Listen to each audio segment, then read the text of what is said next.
Hi there. Welcome to Dreamy Histories channel. Tonight, we're standing on a wooden dock in 9th century Norway, watching burly men load mysterious barrels and bundles onto a dragon-prowed longship. You can smell the tang of salt spray mixing with something else, something that makes your modern nose wrinkle in confusion. Is that rotting fish? Fermented dairy? The truth is, you're about to discover that Viking warriors survived on what we'd basically call medieval junk food. And honestly, you probably won't survive the smell of their breakfast, let alone their dinner. So before you get comfortable, take a moment to like the video and subscribe, but only if you genuinely enjoy what I do here. I'd love to know where you're listening from tonight. Drop your location and local time in the comments below. Now, let's drift back in time. You step carefully across the wet planks, your leather boots slipping slightly on the morning dew. The longship creaks under your weight as you board, and immediately you're hit with an overwhelming assault on your senses. The cargo hold yawns open before you like a mouth full of bad teeth, and what you see inside makes you question everything Hollywood ever taught you about Viking provisions. Gone are the images of fresh-caught salmon and hearty stews. Instead, you're looking at what appears to be a medieval convenience store gone horribly wrong. Wooden crates overflow with rock-hard discs that look more like wheel components than food. Leather sacks bulge with mysterious dried substances that could be anything from vegetables to, well, you're trying not to think too hard about that possibility. The ship's quartermaster, a grizzled man with more scars than teeth, notices your bewilderment and chuckles. He picks up one of those stone-like discs and raps it against the ship's hull. The sound echoes like someone knocking on a door. "Bread," he says simply, though you're pretty sure bread isn't supposed to double as a weapon. You watch as younger crew members load barrel after barrel into the hold. The wood is stained dark with mysterious liquids that have seeped through over countless voyages. Some barrels gurgle ominously, as if whatever's inside is still very much alive and plotting its escape. Others emit a smell that makes you grateful for the strong sea breeze. Moving deeper into the storage area, you discover the Vikings' approach to food preservation is less careful planning and more, let's see what doesn't kill us. Hanging from the rafters are strips of meat so thoroughly dried they resemble leather more than anything that once walked on four legs. You reach up to touch one, and it's like grabbing a salted shoe sole. The organization system, if you can call it that, seems based on a simple principle. The worse it smells, the farther back it goes. Near the bow, you find the fresher supplies, relatively speaking. These include sacks of grain that crunch suspiciously when you press them, suggesting some tiny passengers have already claimed their share. There are also clay pots sealed with beeswax, and when you lean close, you catch a whiff of honey mixed with something alcoholic. Your Viking guide explains through gestures and broken words that a typical voyage might last weeks or even months. Every item in this floating pantry has been chosen not for taste, not for nutrition, but for one simple quality. It refuses to rot. Well, refuses to rot further. You mentally correct yourself, catching another whiff of something particularly pungent. You're starting to understand why Vikings had such fierce reputations. It wasn't just their battle prowess or seamanship. Anyone who could survive on this diet while rowing across the North Atlantic had to be made of seriously stern stuff. Your modern stomach, accustomed to refrigeration and expiration dates, churns at the thought of breakfast aboard this vessel. The morning sun climbs higher, and the crew finishes loading the last of the supplies. You count at least 40 barrels, dozens of sacks, and enough dried mystery meat to outfit a small army, which, you realize, is exactly what this is. This longship isn't just a vessel. It's a mobile military base, and like any army, it travels on its stomach. Even if that stomach is lined with iron and has apparently evolved beyond the need for functioning taste buds. As the ship prepares to cast off, you take one last look at the provisions that will sustain 30 Vikings across the open ocean. Historians still argue whether the Norse expansion succeeded despite their diet or because of it. After all, when you're used to eating fermented fish that's been buried underground for months, pillaging a monastery for its fresh bread probably seems like a reasonable life choice. The anchor lifts, and your journey into the world of Viking Voyage rations truly begins. You grip the ship's rail and try not to think about what lunch might bring. Something tells you that by the time this voyage ends, you'll have a whole new appreciation for modern preservatives, and possibly a damaged sense of smell that never quite recovers. The ship lurches forward, catching the morning wind, and you stumble into the quartermaster who's still holding that rock-hard disc. He grins at your unsteady sea legs and breaks the disc in half with considerable effort, offering you a piece. Broad, he says, the old Norse word for bread rolling off his tongue, like it's perfectly normal to eat something that could double as a millstone. You take the piece and immediately understand why Vikings had such strong jaws. This isn't bread as you know it. It's more like edible, and that's being generous, concrete. Your teeth meet resistance that would make your dentist weep. The taste, when you finally manage to gnaw off a corner, is somewhere between cardboard and despair, with subtle notes of rancid butter and what might charitably be called aged grain. The quartermaster watches your struggle with amusement and produces a wooden mallet from his belt. He demonstrates the proper technique. Place bread on barrel, strike firmly, collect shards, suck on them until they soften. It's less eating and more like a prolonged negotiation with your food. You're witnessing the birth of what sailors across Europe will eventually call ship's biscuit or hardtack, though the Vikings seem to have perfected making it particularly punishing. These discs, you learn, are baked not once but twice, sometimes 3 times, until every drop of moisture has been banished to whatever realm moisture goes to die. The process transforms innocent rye and barley into something that could outlast the pyramids.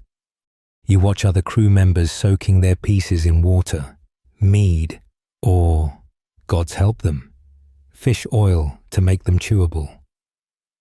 One innovative soul is using his as a plate for other food, which seems like the smartest approach you've seen yet.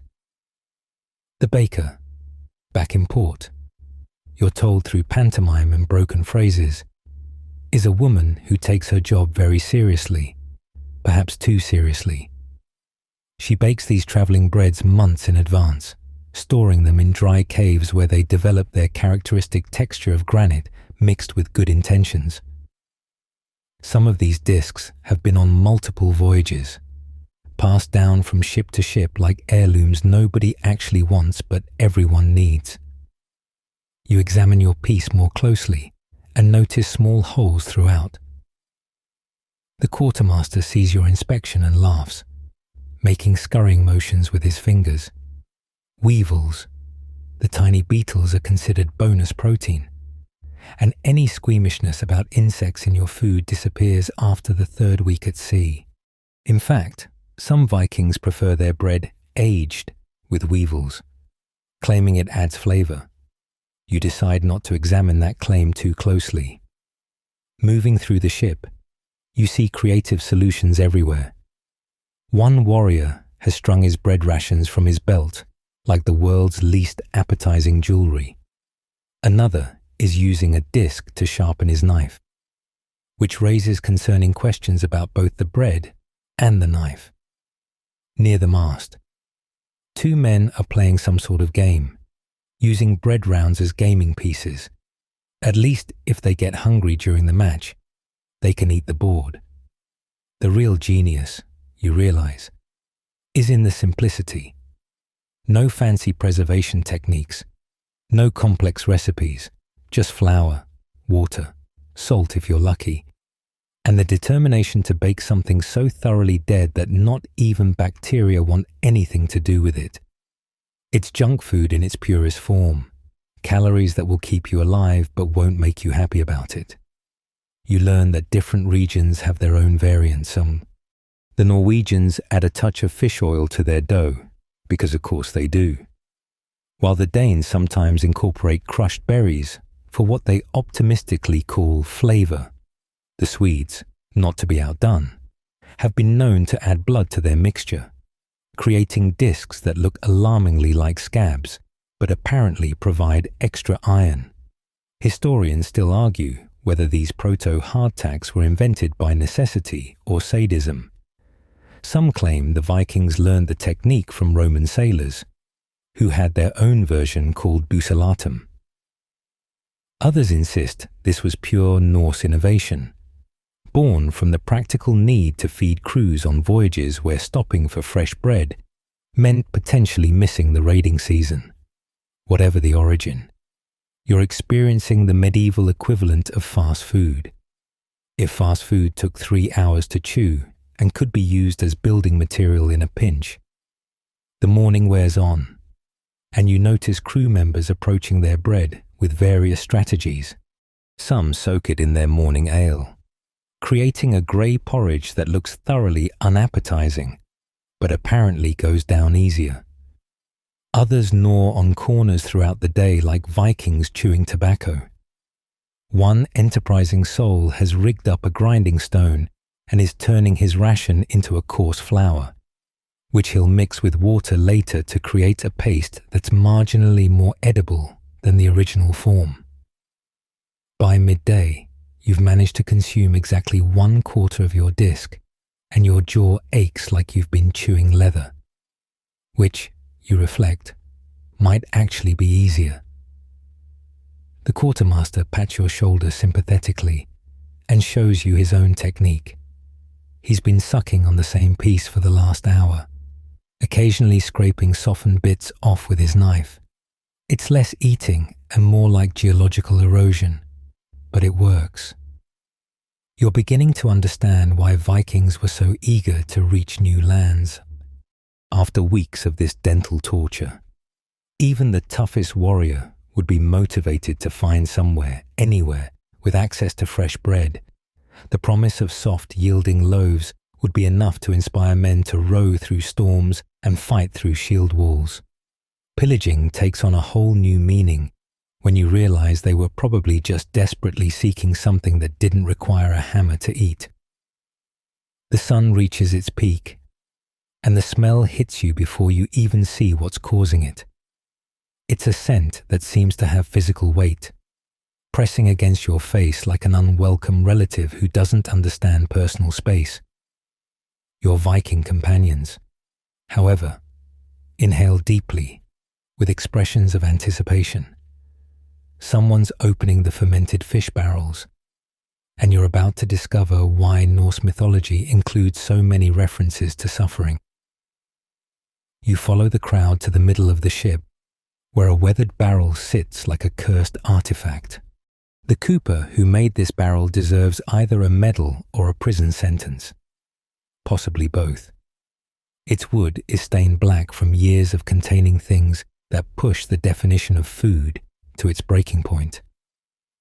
As the lid comes off, several seagulls that had been following the ship immediately change course. Even scavengers have standards. Inside, floating in a brine that looks like it was collected from the river Styx, are chunks of fish that have undergone a transformation so profound they barely resemble their original form.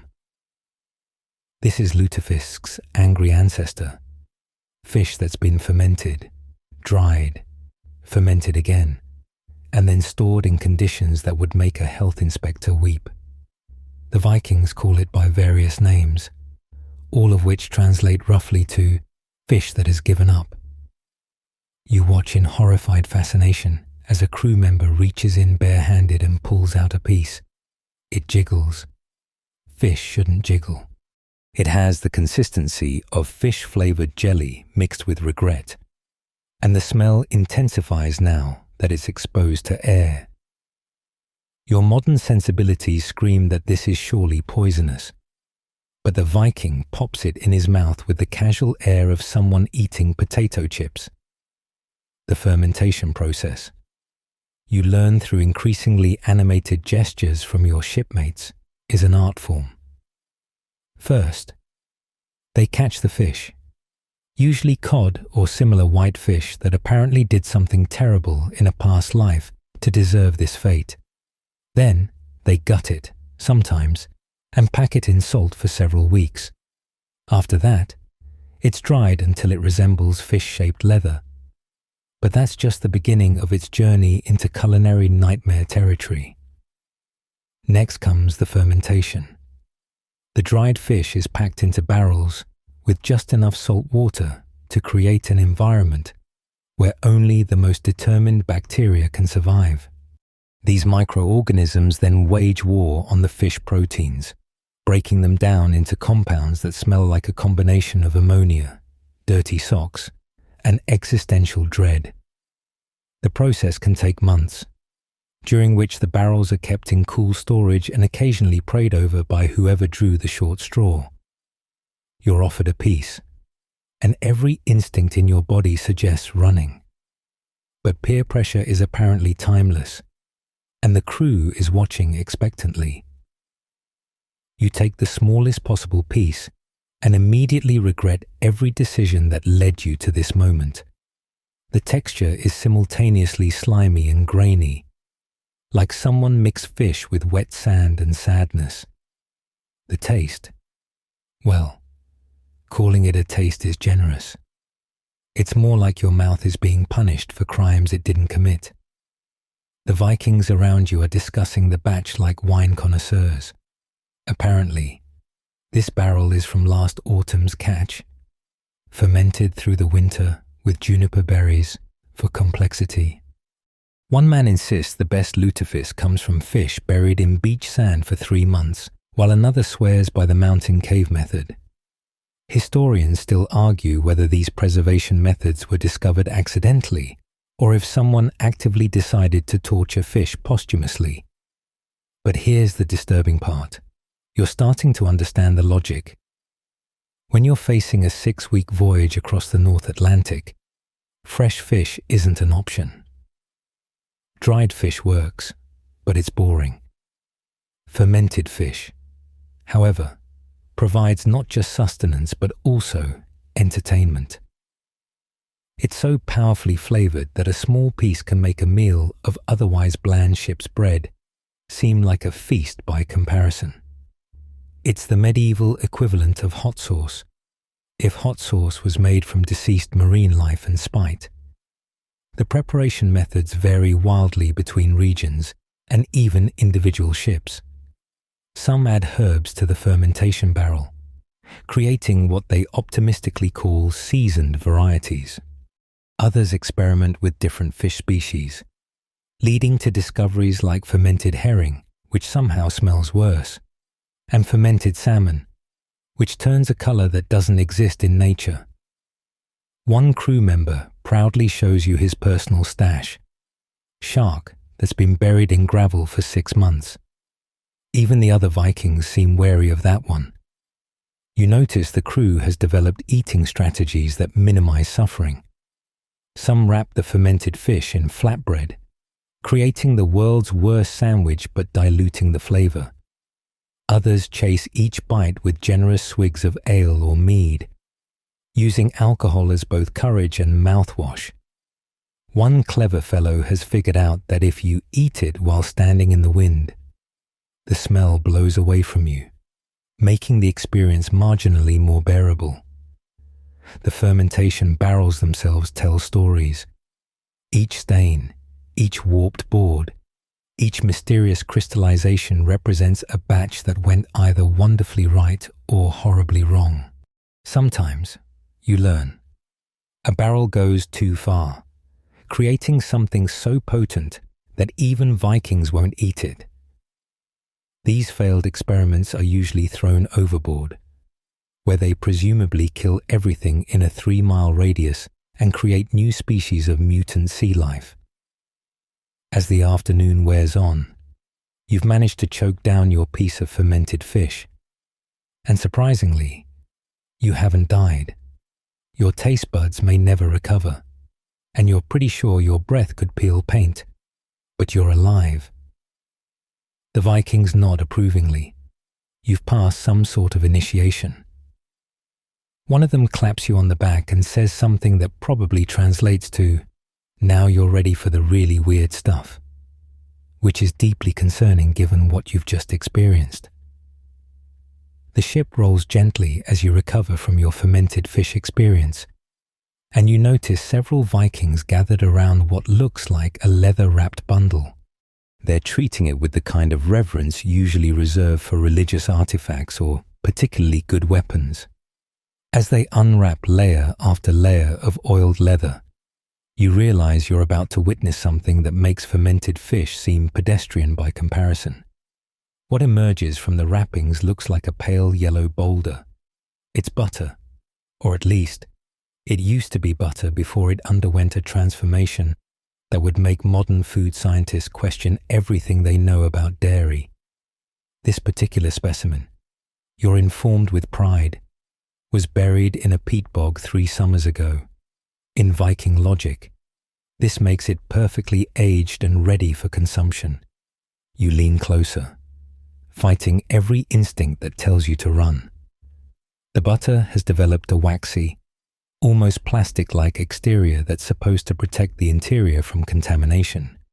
The color has shifted from sunny yellow to something resembling old ivory, with veins of darker material running through it like geological strata. Each layer tells a story of time, pressure, and bacteria doing things that bacteria probably shouldn't do. The practice of bog butter, your shipmates explain through enthusiastic gestures and the occasional comprehensible word, is ancient even by their standards. Their grandparents buried butter. Their grandparents' grandparents buried butter, and presumably somewhere in prehistory. The first person to bury dairy in a swamp was either a genius or had very specific storage problems. The peat bog provides a cool, acidic, oxygen-poor environment that preserves the butter while changing it. You watch as the designated butterkeeper carefully shaves off the outer rind with a knife that's seen better days. The interior is softer, with a consistency somewhere between cheese and soap. The smell is indescribable. Imagine if butter could ferment, age, and develop trust issues all at once. There are notes of must, earth, and something vaguely fungal that makes you question whether this is food or a science experiment that achieves sentience. The Vikings pass around small portions on their knife blades, spreading it on their rock-hard bread with expressions of genuine pleasure. You're handed a piece, and the peer pressure returns. The taste is complex. There's still a ghost of what butter once was, buried under layers of flavors that shouldn't exist. It's tangy, earthy, and slightly fizzy, as if the butter is still actively decomposing in your mouth. The texture coats your tongue with a film that suggests this butter has transcended its original purpose and become something else entirely. What's fascinating is the practical logic behind this madness. Butter was valuable. It represented weeks of milk collection and churning, but fresh butter spoils quickly, especially on long voyages. Burying it in bogs not only preserved it, but also protected it from raids and thieves. After all, who's going to dig through a swamp looking for dairy products? The Vikings turned their landscape into a giant, natural refrigerator that also happened to add flavor. Different regions have their signature bog butter techniques. the Irish Vikings swear by adding herbs before burial, creating what they call seasoned butter that tastes like it's been filtered through the earth itself. The Scottish prefer deeper burials, sometimes leaving their butter for decades until it achieves a consistency that could be used to waterproof ships. One crew member tells you about finding his grandfather's bog butter after 20 years. Apparently, it had developed its own ecosystem. The retrieval process is an adventure in itself. You have to remember where you buried it, harder than it sounds after a few years. Dig through peat that fights back, and then hope your leather wrapping held. Sometimes they find butter that's escaped its container and merged with the bog, creating butter-peat hybrid that even Vikings won't eat. Other times, they discover someone else's ancient butter cache, leading to archaeological debates about whether 200-year-old butter is still good. The answer, apparently, is yes. You notice the crew treats this butter with more respect than the fermented fish. This isn't just sustenance, it's tradition, memory, and a connection to home. Each bite contains the milk from cattle that grazed on their farms, churned by their families, and aged in their sacred bogs. It's deeply personal in a way that fermented fish could never be. Some Vikings carry small portions of their family's bog butter like talismans, a taste of home that's been literally grounded in their earth. Historians still argue whether bog butter was a deliberate preservation technique or a happy accident that Vikings refined over generations. Evidence of bog butter dating back thousands of years suggests this practice predates even the Vikings, passed down through cultures that understood the preservative power of peat long before anyone understood why it worked. Modern scientists have analyzed ancient bog butter and found it's still technically edible, though they stop short of recommending it. The butter ceremony continues as different crew members share their stashes. Each has a slightly different color, texture, and degree of what you're generously calling aging. One warrior produces butter that's been infused with wild garlic before burial, creating a spread that could wake the dead and then make them question their life choices. Another has butter mixed with honey before bog storage, resulting in something that can't decide if it's dessert or biological warfare. As the sun begins its descent toward the horizon, you've consumed more bog butter than any modern person should. Your stomach is conducting what feels like a complex chemistry experiment, and you're pretty sure you can taste colors, but you've also gained respect for these seafarers who turned every limitation into innovation. When life gives you perishable dairy and a voyage across the ocean, you bury it in a swamp and call it cuisine. It's either brilliant or insane, and after enough bog butter, the distinction stops mattering. Dawn breaks over the North Sea, and you're awakened by a smell that makes yesterday's fermented fish seem like a pleasant memory. The morning watch is preparing breakfast, and from the sounds of sizzling and the distinctive metallic scent wafting through the air, you know exactly what's on the menu. Blood pudding. The Viking answer to the question nobody asked. What if we made sausage, but more disturbing? You stumble from your sleeping spot, joints stiff from a night on wooden planks, to find the ship's cook, a man whose hygiene suggests he's given up on life, stirring a massive iron pot. Inside, a dark mixture bubbles like a witch's cauldron, occasionally releasing burps of steam that smell like a slaughterhouse having an identity crisis. He grins at your expression, revealing teeth that have seen better decades, and ladles out a generous portion into a wooden bowl. The blood pudding stares back at you, black as midnight, and with the consistency of something between porridge and crime scene evidence. Chunks of barley and what might optimistically be called meat float in the congealed blood like islands of false hope.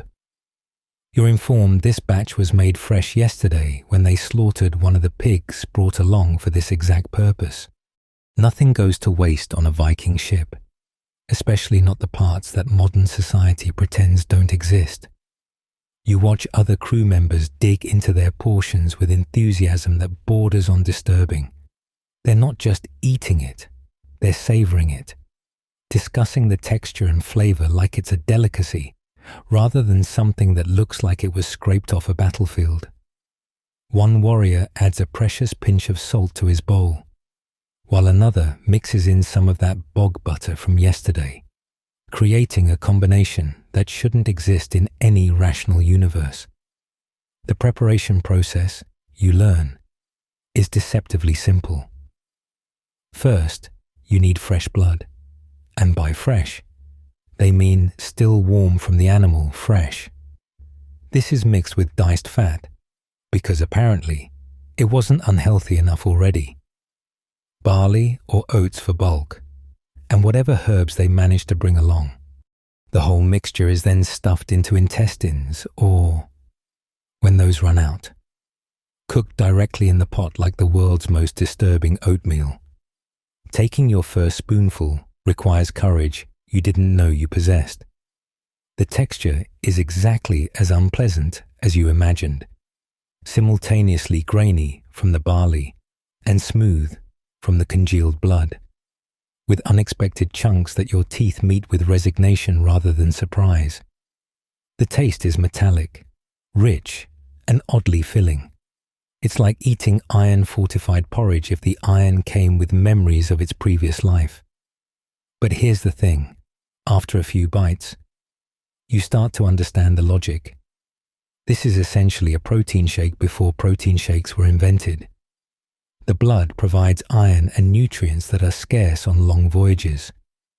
The grains give energy for rowing, and the fat keeps you warm in the harsh northern climate.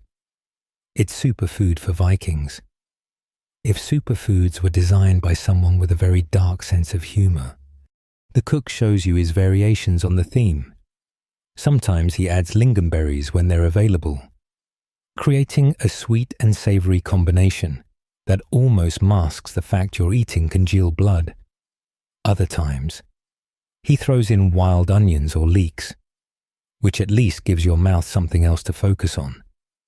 His masterpiece, he claims, is blood pudding made with whale blood, though the way other crew members suddenly find urgent tasks elsewhere when he mentions this suggests it's an acquired taste even by Viking standards. You notice the blood pudding serves a social function beyond nutrition. The warriors share their bowls, comparing consistency and debating whose family recipe is superior. Regional variations become apparent. The Norwegians like theirs with more fat.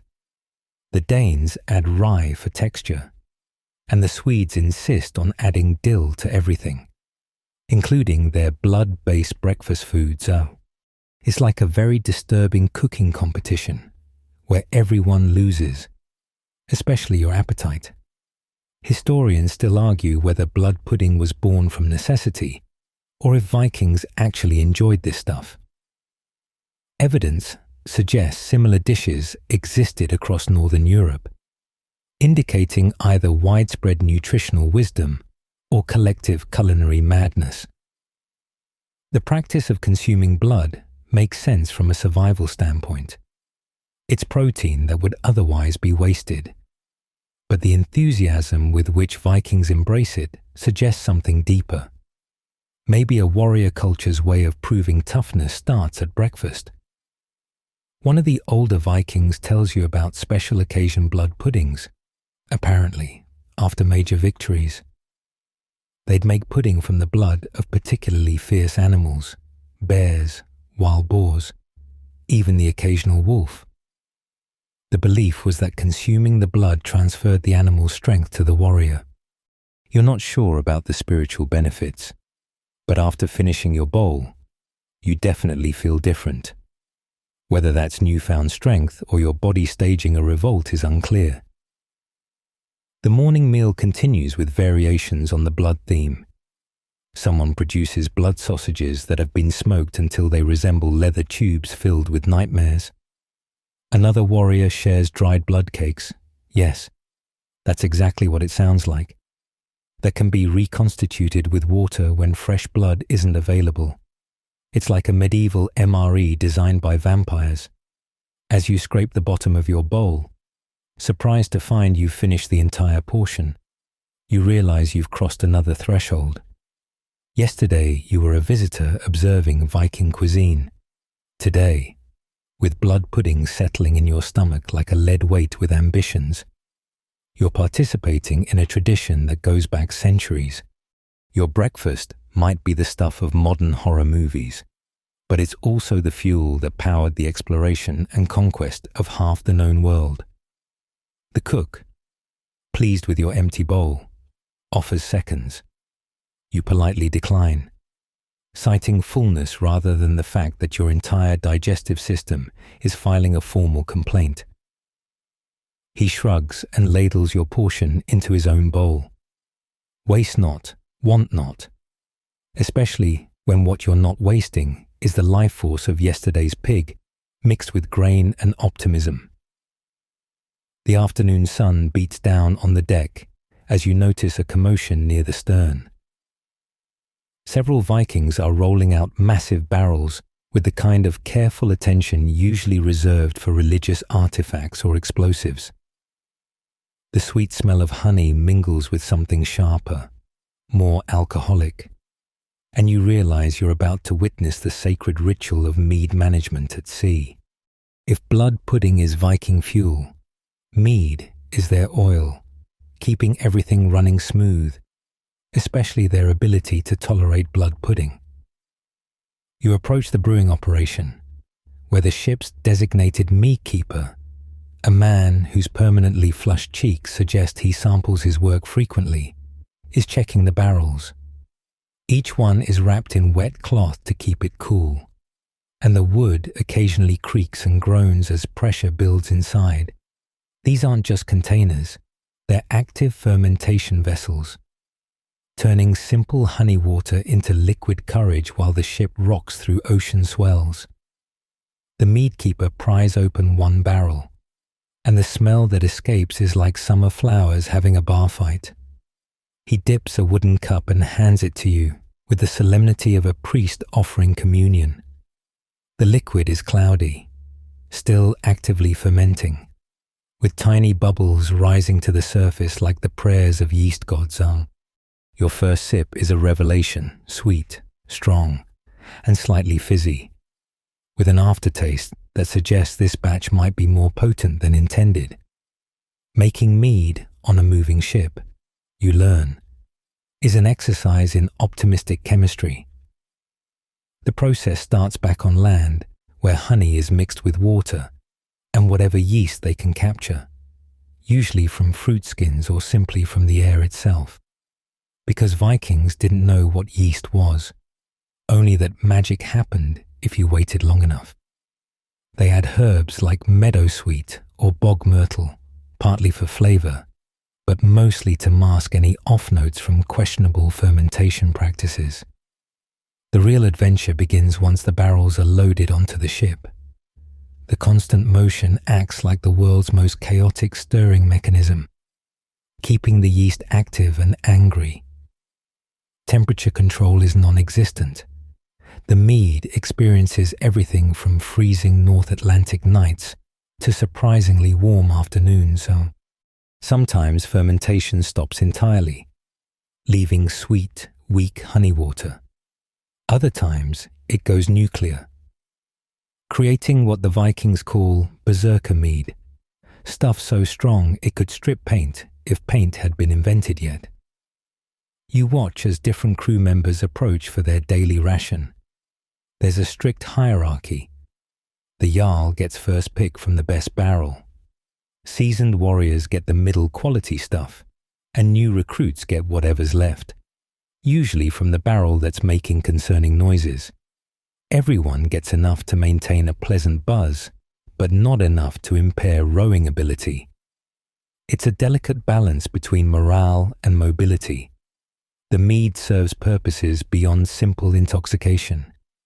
Its calories in liquid form, safer to drink than water, which tends to go green and chunky after a few weeks at sea, and provides enough alcohol to kill whatever bacteria might be plotting in their food.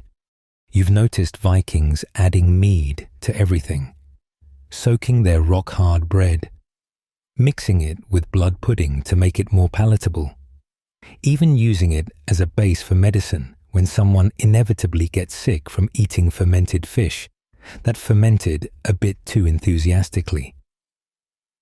Different barrels contain different experiments.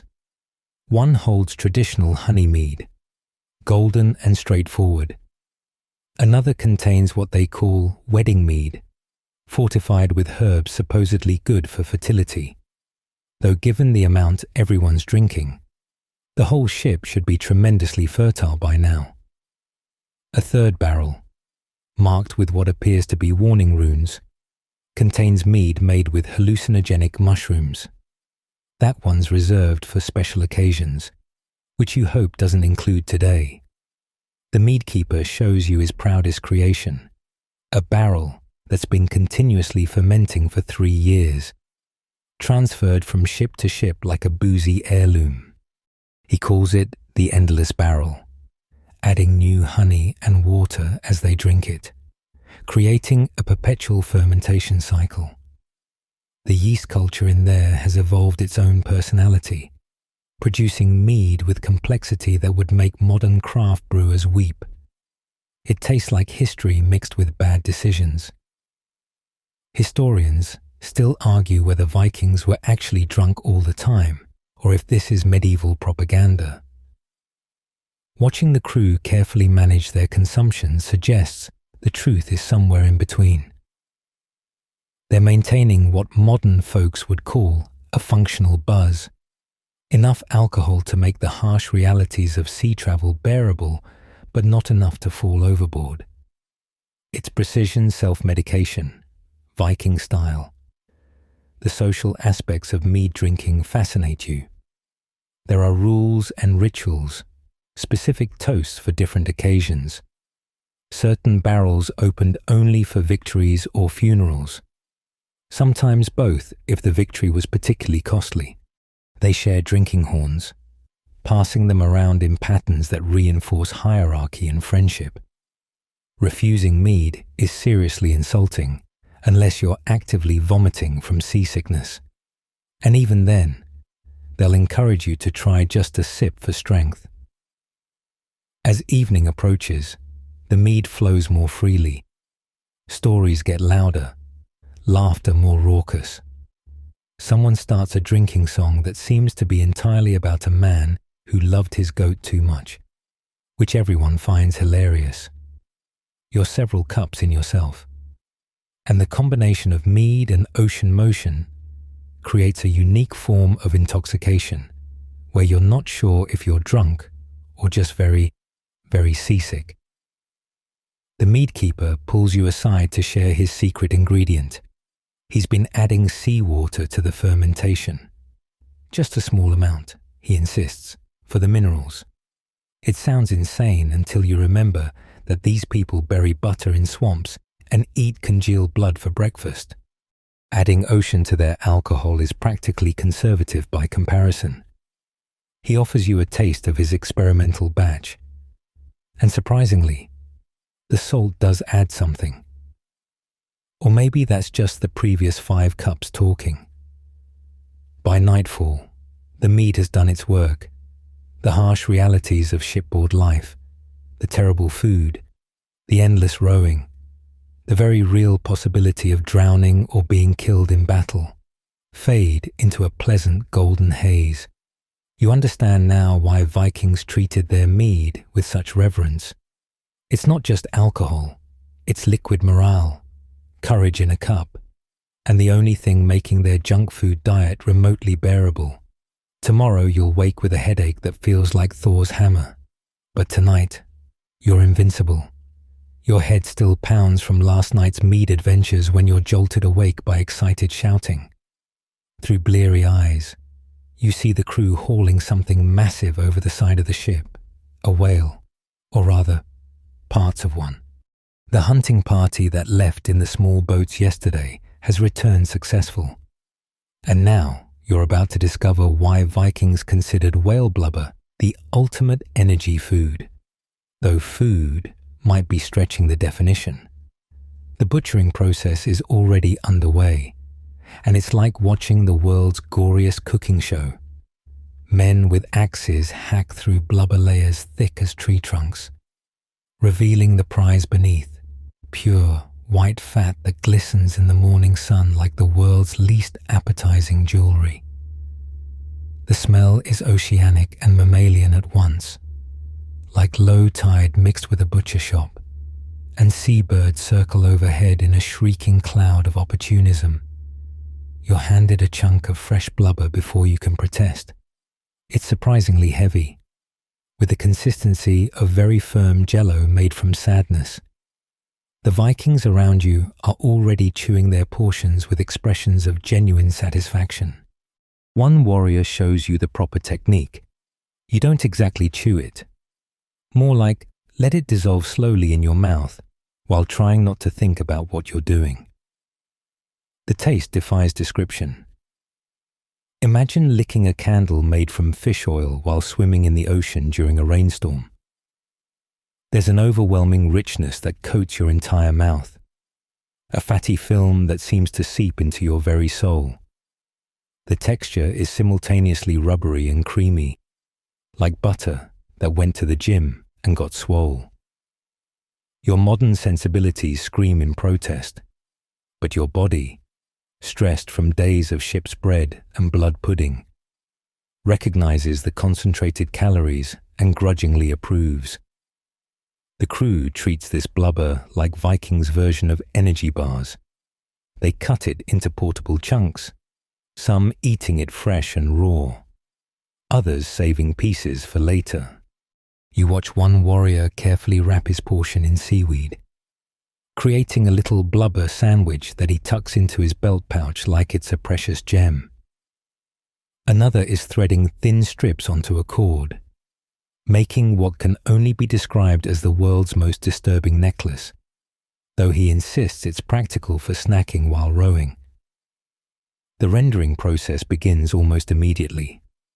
Large iron pots appear, and soon chunks of blubber are melting down into oil.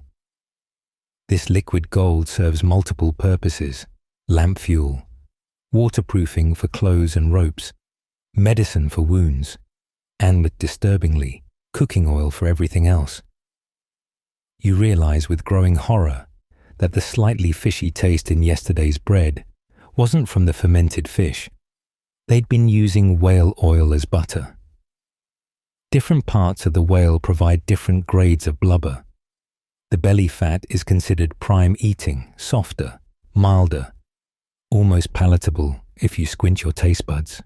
The back blubber is tougher, save for rendering or desperate times. The prize portion comes from around the head, where the blubber has a different texture, almost crystalline. Vikings, who've been doing this for years, can identify which type of whale the blubber came from just by taste, a skill you hope never to develop. You learn that whale hunting isn't just about meat, it's primarily about this blubber. One whale can provide enough concentrated fat to keep a crew energized for weeks. In the harsh North Atlantic, where cold saps energy faster than rowing can build it, blubber is liquid life. The calories per bite are astronomical. One small chunk contains more energy than an entire loaf of modern bread, though with considerably more psychological scarring. The preservation methods vary wildly. Some blubber is salted and dried, turning into something resembling whale jerky, but worse. Other portions are fermented, because of course they are, developing flavors that make hakal seem reasonable. The most disturbing preservation method involves burying blubber in sand mixed with herbs, where it ages into something the Vikings call earth whale, which tastes exactly as appetizing as it sounds. Historians still argue whether Norse expansions succeeded because of or despite their whale blubber consumption. The energy it provided was undeniable. Vikings could row for hours fueled by just a few bites of blubber. But the psychological toll of regularly eating whale fat surely contributed to their fierce reputation. After all, any culture that considers raw blubber a snack is probably capable of anything. You notice the social dynamics around blubber distribution.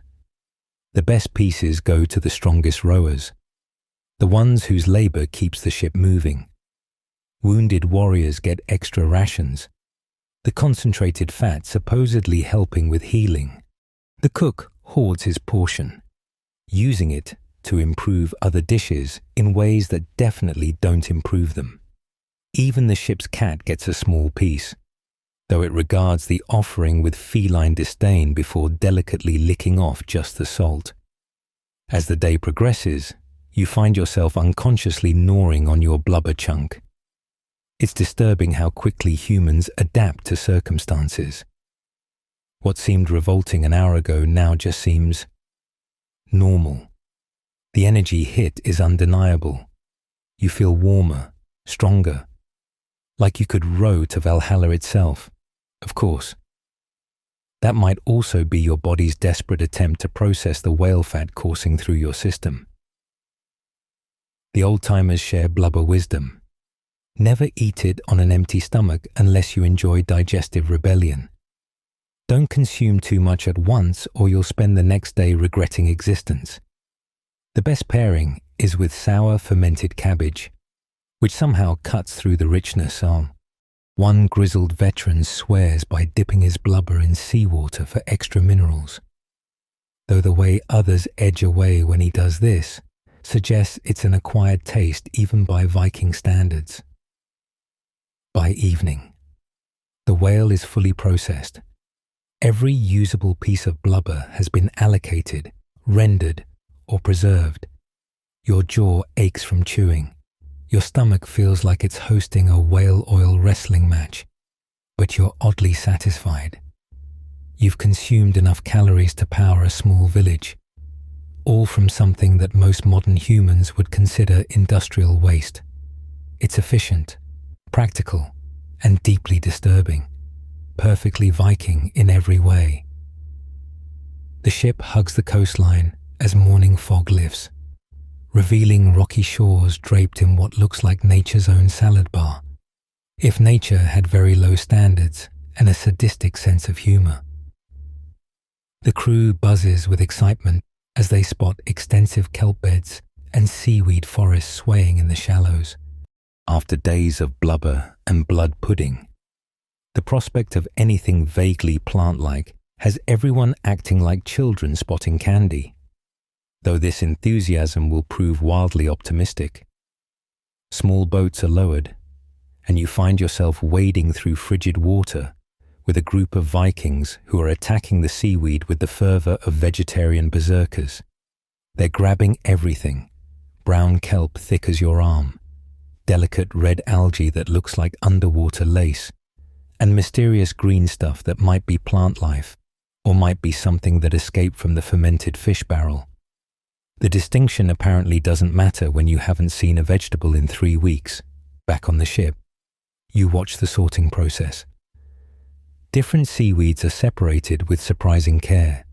Apparently, not all ocean plants are created equal in the Viking snack hierarchy. The thick brown kelp is sliced into strips and hung to dry, creating what they call sea leather. The finer seaweeds are laid out on the deck, already beginning to crisp in the salt wind. Some varieties are immediately tossed into a pot with whale oil, because everything eventually meets whale oil on this ship, creating a stew that looks like something dredged from Poseidon's worst nightmare.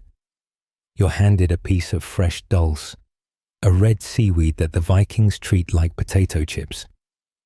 The first bite is an assault of salt and iodine, like licking the ocean floor while it judges your life choices. The texture is simultaneously slimy and crunchy, somehow managing to be both wet and dry in your mouth. It's vegetal in the way that grass is technically vegetal.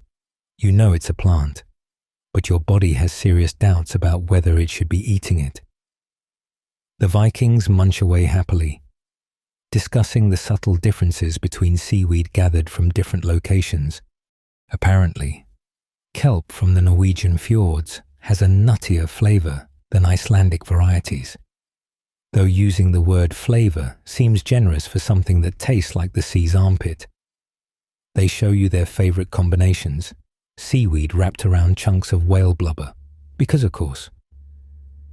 Dried kelp dipped in fermented fish juice, why not? And something they call warrior salad, which is just different seaweeds mixed together in a bowl with seal oil dressing. The preservation techniques are ingenious in their simplicity. Some seaweed is dried until it's crispy as autumn leaves, then ground into a powder that can be sprinkled on food for extra minerals and sadness. Other varieties are fermented in, you guessed it, buried pots, creating a slimy, pungent paste that allegedly aids digestion, though it seems more likely to aid vomiting. The premium preservation method involves packing seaweed in salt, where it develops a concentrated flavor that could strip barnacles off a hull. You learn that seaweed serves multiple purposes beyond reluctant nutrition. The iodine-rich plants help prevent goiter, though the Vikings just know that regular seaweed consumption keeps their necks from swelling. Certain varieties are used as medicine, wound dressings, digestive aids, and hangover cures, crucial given last night's mead situation. One type of kelp, when dried and burned, produces an ash that can be used to preserve meat. It's like a Swiss Army knife if Swiss Army knives tasted terrible and came from the ocean. Between raids and rowing, the Vikings forage with remarkable knowledge. They know which seaweeds are edible, which are medicinal, and which will turn your digestive system into a longship mutiny. Red dulse is for snacking, brown kelp for sustenance, and green sea lettuce for desperate times. There's even a type of seaweed they call mermaid's hair that's supposedly an aphrodisiac. Though given the general hygiene standards on this ship, anything that increases romantic interest seems counterproductive. The social aspect of seaweed snacking is surprisingly complex. Warriors share their favorite spots for foraging, like fishermen protecting secret fishing holes.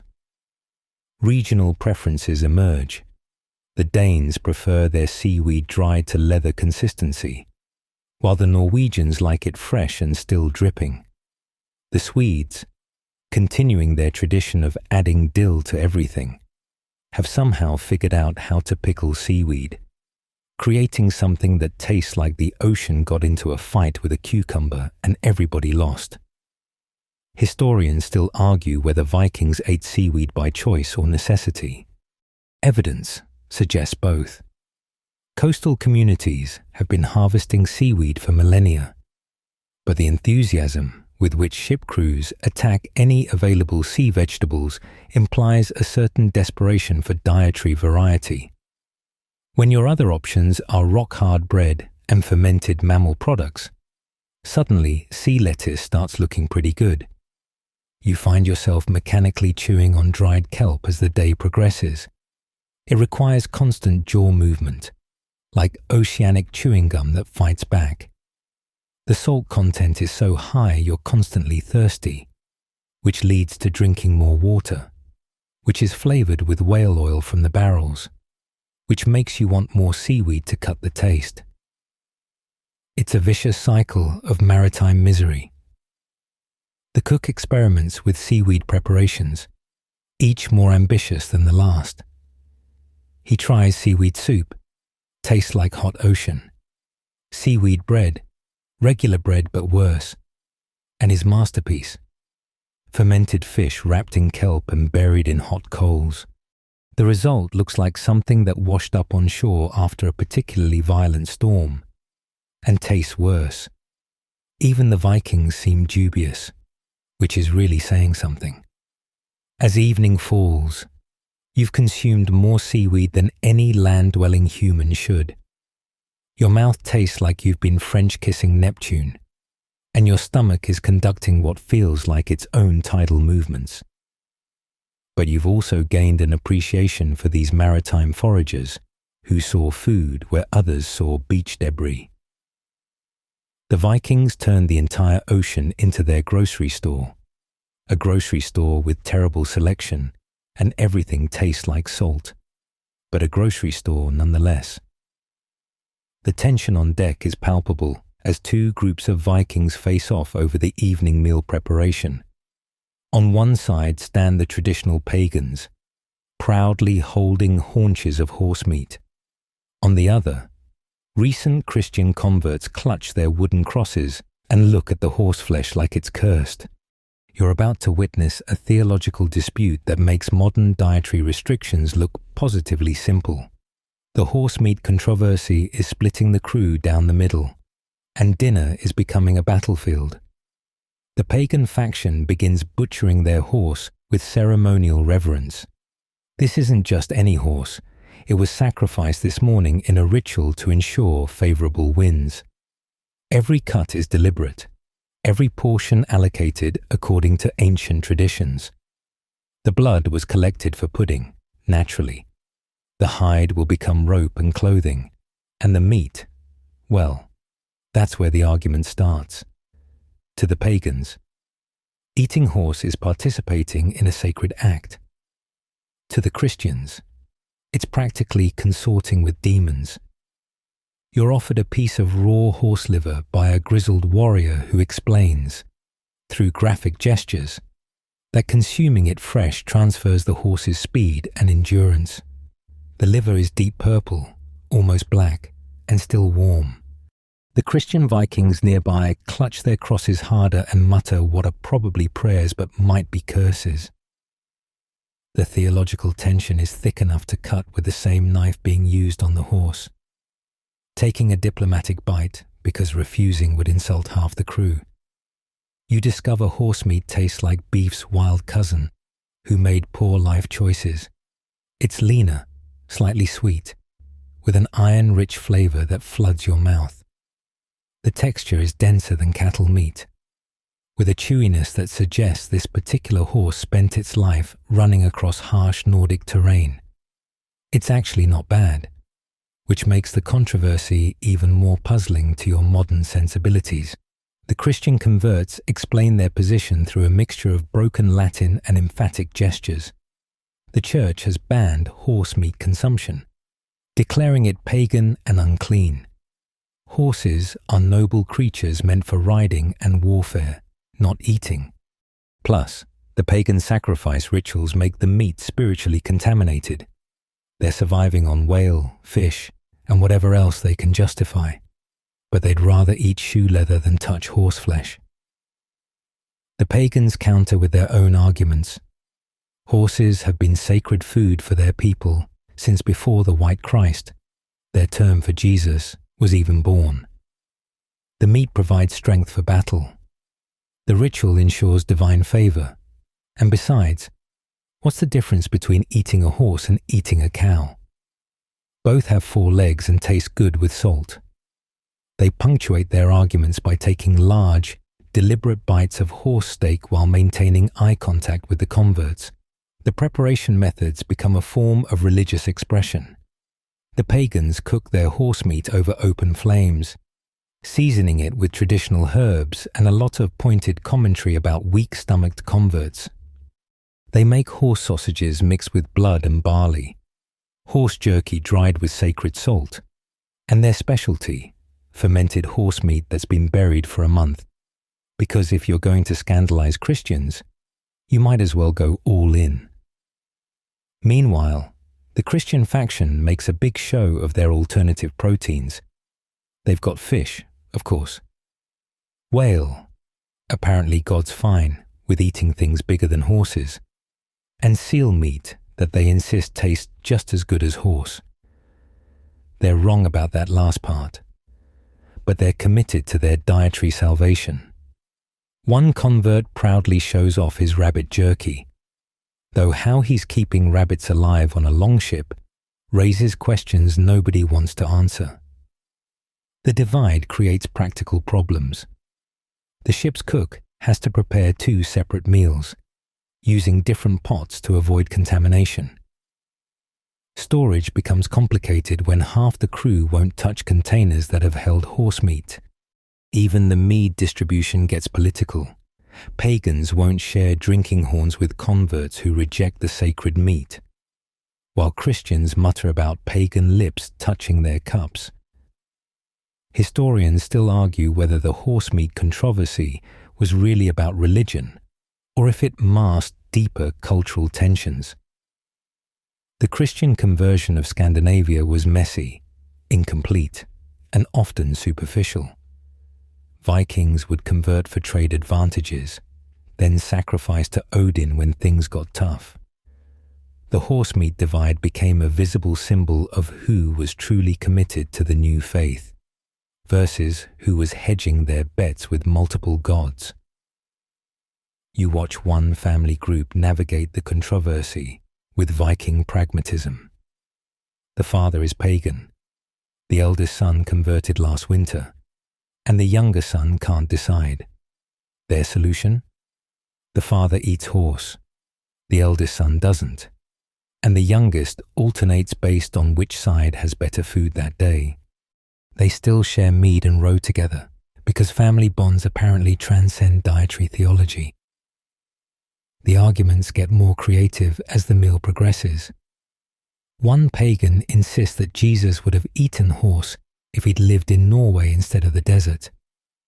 A Christian counters that horses are too close to humans in nobility to eat. A particularly creative pagan suggests that whale meat is just seahorse, which starts a whole new theological debate about whether fish rules apply to marine mammals. As night falls, the horse meat controversy hasn't been resolved, but it has evolved into something more like competitive dining. Pagans describe their horse steaks in loving detail, while Christians dramatically enjoy their fish. Both sides make increasingly ridiculous claims about the superiority of their protein choices.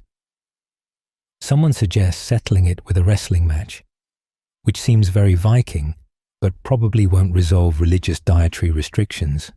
You've managed to try both meals. Diplomatic immunity has its perks. And honestly, the horse meat is better than most of what you've eaten on this voyage. But you keep that opinion to yourself, not wanting to wade into theological waters deeper than the ocean beneath the ship. The irony isn't lost on you. These Vikings will eat fermented fish that could wake the dead, drink blood for breakfast, and chew whale blubber like gum. But horse meat is where they draw religious lines. The morning mist clings to icebergs as your ship navigates the frigid waters between Greenland and Iceland. The crew is buzzing with anticipation. Walrus hunting grounds lie ahead, and these massive beasts represent the jackpot of Viking voyage cuisine. You're about to discover why walrus flippers are considered such a delicacy that they're worth risking life and limb in Arctic waters, where the sea itself seems actively hostile to human existence. The hunting party prepares with grim efficiency. These aren't the usual whale hunters. Walrus hunting requires specialists who understand that you're essentially trying to kill and butcher a 2-ton sausage with tusks and anger management issues. The weapons are heavier, the ropes thicker, and everyone involved has scars that tell stories of previous encounters. You notice even the bravest warriors handle their walrus spears with the respect usually reserved for religious artifacts or very angry wives. When the first walrus herd is spotted lounging on an ice floe like massive, blubbery kings, the ship erupts into controlled chaos. Small boats are lowered with hunters who approach with the caution of people who know that walruses, despite looking like oversized tubes of fat, can move surprisingly fast when motivated. The lead hunter signals, and the attack begins. A coordinated assault that's part warfare, part butchery, and part arguing with geography since ice floes have their own opinions about staying still. The successful kill, after 2 boats nearly capsizing and 1 hunter taking a flipper to the face, brings the real prize into view. While the tusks are valuable for trade and the blubber is basically whale fat's angrier cousin, the flippers are what everyone's really after. These massive appendages, looking like leather mittens designed by someone who'd never seen hands, are hauled aboard with the ceremony usually reserved for treasure chests. You watch the butchering process with fascination and mild horror. The flippers are carefully removed at the joint, each one weighing as much as a small child and requiring 2 men to carry. The skin is thick as boot leather.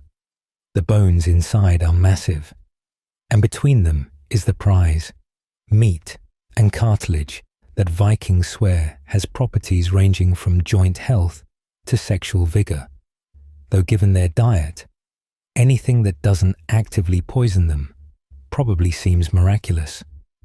The preparation begins immediately. Some flippers are thrown directly onto hot coals, where they char and sizzle, filling the air with a smell like burning leather mixed with low tide.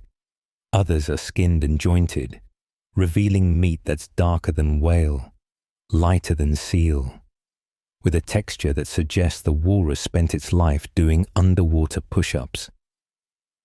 The cook attacks his portion with enthusiasm, already planning something he calls flipper soup, which sounds like a children's meal gone horribly wrong. You're handed a piece of roasted flipper meat, still hot from the fire. The first bite is complex. There's the expected marine mammal flavor, that combination of fish and beef that makes your taste buds argue among themselves. But there's something else, a richness that comes from all that swimming, a density that makes horse meat seem lightweight. The cartilage provides unexpected crunch, like nature's attempt at creating meat with texture variety. It's chewy, substantial, and weirdly satisfying. The crew treats flipper meat with reverence usually reserved for holiday feasts.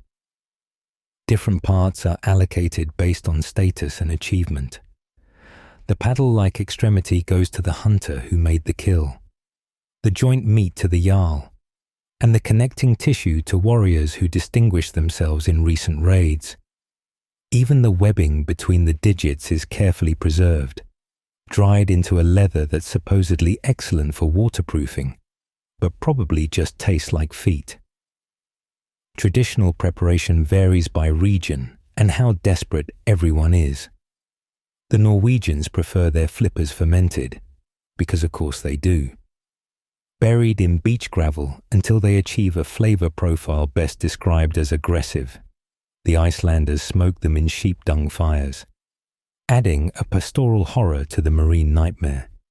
The Greenlanders, living closer to walrus territory, have developed dozens of recipes, including flipper jerky, pickled flipper, and something called flipper cheese, that isn't cheese and barely qualifies as food. The bones don't go to waste either. They're cracked open for marrow that's richer than butter and twice as likely to give you digestive regrets. Young Vikings compete to see who can suck the most marrow from a single bone, a contest that combines nutrition with mild hazing. The empty bones become tools, toys, or trading goods. Because Vikings waste nothing, especially from an animal that tried that hard to kill them during hunting. Historians still argue whether walrus flipper delicacy status came from actual taste and preference or scarcity value. When you risk frozen seas, angry walruses, and the very real possibility of your boat being crushed by ice, anything you retrieve better taste amazing. The ritualistic consumption suggests both. It's food that proves your worth as a hunter and sailor, calories wrapped in cultural significance and served with a side of bragging rights. The social dynamics around flipper distribution reveal shipboard hierarchies. You notice careful negotiations, trades, and even gambling over choice pieces. One warrior trades his share of next week's mead for a premium flipper cut. Another offers to take extra rowing shifts. The flipper economy is real and surprisingly complex, with exchange rates nobody writes down, but everyone knows. As the day progresses, every possible flipper preparation method emerges: fresh, fermented, dried, smoked, boiled, roasted, and one ambitious attempt at flipper sausage that looks like something a sea monster would excrete. The smell permeates everything: your clothes, hair, and probably your soul now carry the distinctive aroma of cooked walrus extremity. It's a mark of participation in this bizarre maritime culture, where the appendages of Arctic marine mammals represent the height of culinary achievement.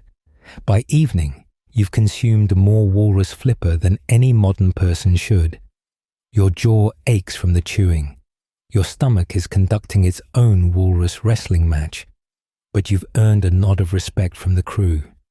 You've graduated from observer to participant in their floating feast of barely edible oddities.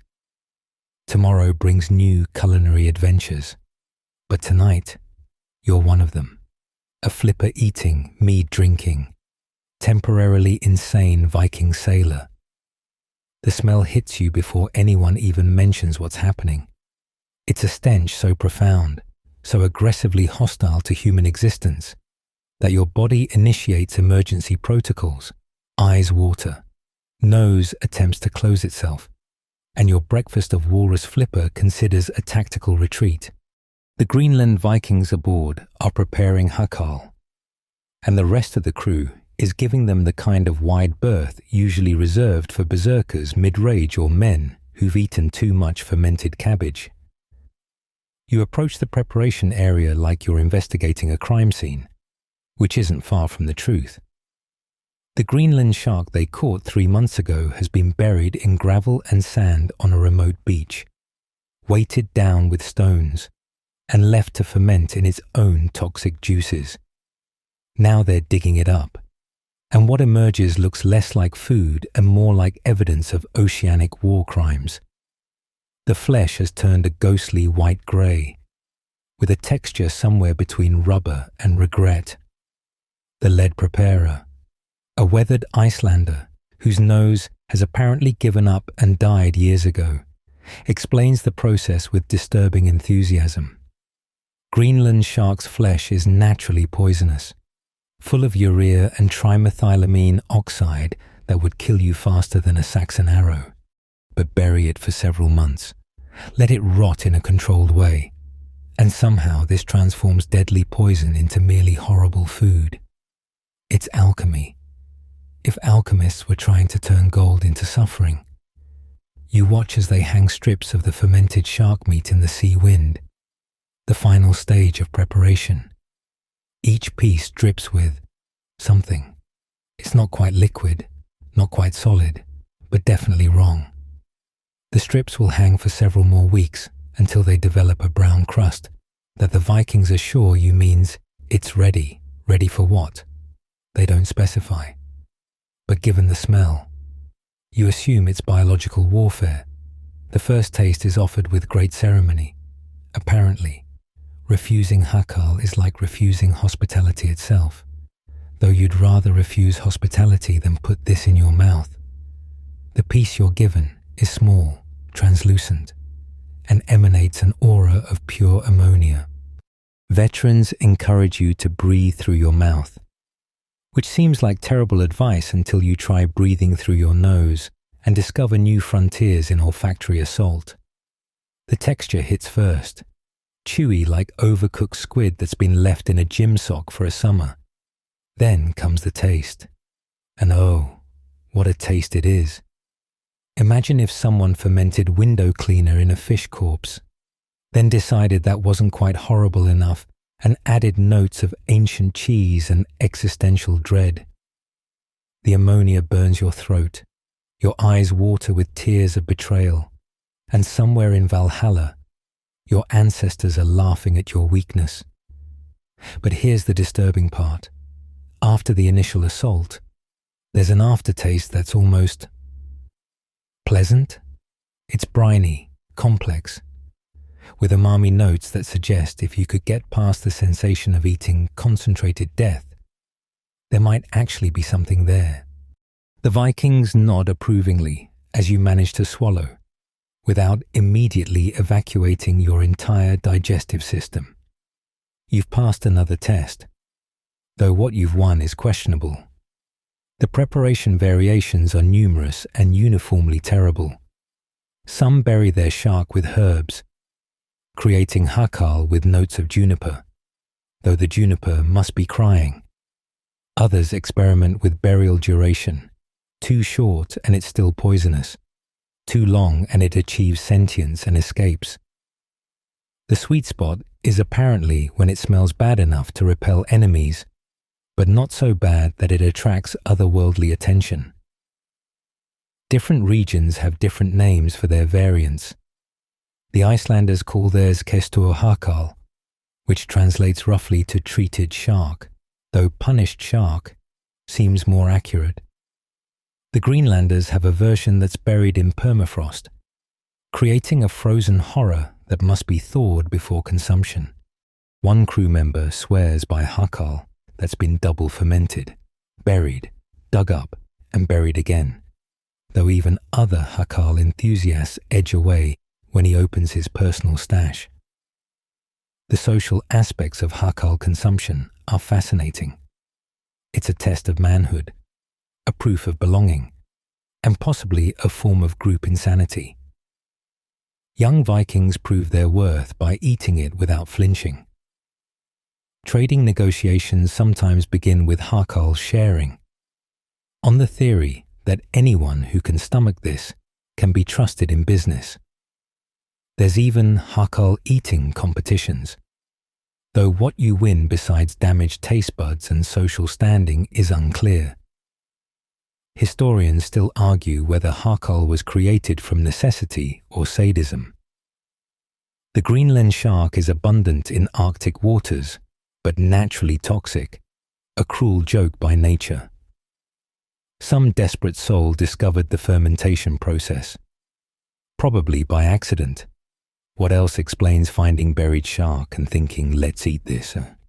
The practice persisted either because it works or because Vikings enjoy collective suffering, possibly both. You notice the hakal affects everyone differently. Some Vikings pop chunks like candy. Their digestive systems apparently evolved beyond human limitations. Others still grimace with each bite despite years of exposure. The Christians aboard claim it's additional proof of pagan madness, though you catch one sneaking a piece when he thinks nobody's looking. Even he can't resist the bizarre draw of foods that shouldn't exist. As the hakal feast continues, you develop a disturbing familiarity with the taste. Your 10th piece doesn't seem quite as bad as the first. By the 15th, you're almost understanding the appeal. It's not about enjoyment. It's about survival, tradition, and proving you're tough enough to eat something that actively hates being food. It's Viking culture distilled into its purest, most ammonia-scented form. The evening ends with hakal burps that could strip paint, and a new appreciation for every other food on the ship. Suddenly, fermented fish seems gourmet. Blood pudding? Practically dessert. Even the rock-hard bread looks appetizing after your journey through shark-based suffering. You've survived hakal, and nothing will ever seem quite as challenging again. The ship's cook is bent over a massive iron cauldron that's been bubbling for 3 days straight. The smell emanating from it defies classification. Part barnyard, part battlefield, part something that might require an exorcism. He's making what Vikings call bone water, though you'll recognize it as the ancestor of portable soup, those concentrated cubes that would one day become bouillon. Right now, though, it looks more like he's brewing a potion to raise the dead, which, given the bones he's using, isn't entirely impossible. You peer into the cauldron and immediately regret your curiosity. A grey scum floats on top, occasionally parting to reveal a murky liquid beneath. That's the colour of dishwater mixed with regret. Bones of various sizes and origins bob in the mixture. You spot what's definitely horse, probably whale, and something that might be walrus, or might be something you'd rather not identify. They've been boiling so long they're starting to dissolve, releasing their essence into what will theoretically become food. The cook stirs with a paddle that's seen better decades, explaining through gestures and the occasional coherent word that this is survival food at its finest. When the liquid reduces enough, and enough seems to be a subjective measure based on consistency, smell, and how many crew members are still willing to come near the pot, it'll be poured into shallow pans and left to dry into solid blocks. These blocks can then be reconstituted with water to create soup, though that's being generous with the definition. You watch the reduction process with morbid fascination. Every few hours, someone adds more bones to the pot, creating a perpetual cycle of extraction that would make modern stock making look lazy. Nothing is wasted. Cracked marrow bones, knuckles with bits of gristle still attached, vertebrae that look disturbingly human, but probably aren't. Probably. The cook even tosses in fish bones when available, creating a surf and turf nightmare that transcends culinary boundaries. The first batch is ready for drying, and you help pour the concentrated liquid into wooden trays. It's the consistency of thick glue and about as appetizing. As it cools, it forms a jelly-like substance that jiggles in ways food shouldn't jiggle. The color has deepened to brown-gray, like mud that's given up on life. Within hours, it's firming up, and by tomorrow, it'll be solid enough to cut into blocks that can survive months at sea. You're given a demonstration of the reconstitution process. A small block, about the size of your thumb, is dropped into hot water. It dissolves slowly, turning the clear water into something that looks like it was dredged from a bog but smells worse. The cook insists this single block contains the nutrition of several pounds of meat and bones. You taste the resulting soup and discover it's exactly as bad as you expected. Salty, greasy, with an aftertaste that suggests the bones weren't entirely clean when they went in the pot. But here's the Viking genius of it. When you're 3 weeks into a voyage, down to your last barrel of putrid water and handful of weevil-infested bread, this concentrated bone soup becomes a lifesaver. It's hot food when everything else is cold, salt when your body craves minerals, and calories when you need energy to row through one more storm. It's not about taste. It's about compressing survival into portable blocks. Different ships have different recipes, if you can call throwing bones in water a recipe. Some add seaweed for minerals, creating blocks that taste like the ocean's worst fever dream. Others include dried herbs, though no amount of time can save this culinary catastrophe. The premium version includes vegetables, onions, carrots, turnips, though by the time they've been boiled for 3 days, they've given up any pretense of being vegetables and joined the anonymous brown mass. The storage system is surprisingly sophisticated. The dried blocks are wrapped in leather or packed in sealed containers.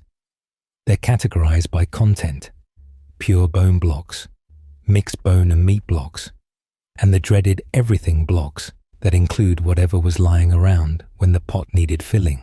Each has different reconstitution ratios and cooking times. knowledge passed down through generations of increasingly desperate sailors.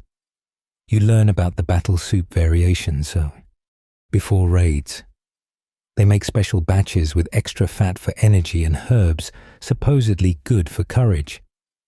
Though after tasting it, you'd need courage just to consume it. There's funeral soup made from the bones of horses sacrificed for the deceased, which adds a level of symbolism that makes the taste even more uncomfortable.